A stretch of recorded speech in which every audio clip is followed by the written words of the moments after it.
Mr. Calico Kitty presents Principles of Art and Design. Hi there, Mr. Calico Kitty here. Even a great artist like me sometimes struggles at the beginning of the creation. In that case, I always utilize the principles of art, also known as principles of design or elements of composition.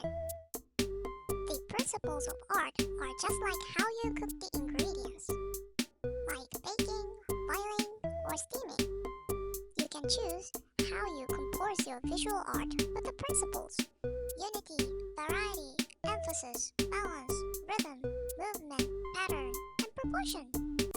Unity is the sense of wholeness. You can achieve unity by making elements close together, placing similar elements over and over, or directing the flow of vision. Having lots of variety in elements adds more interest to your artwork. Emphasis is all about attracting attention to the focal point. You can achieve emphasis by isolating, grouping, or contrasting the elements.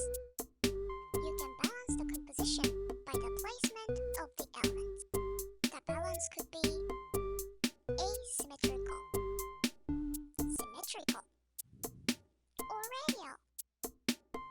Even in visual art, you can create a sense of rhythm, like music.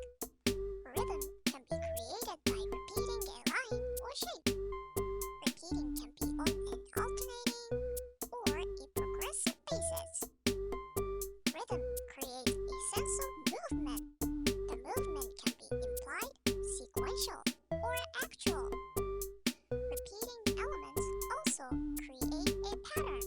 The repeated elements are called motifs. The last principle is proportion.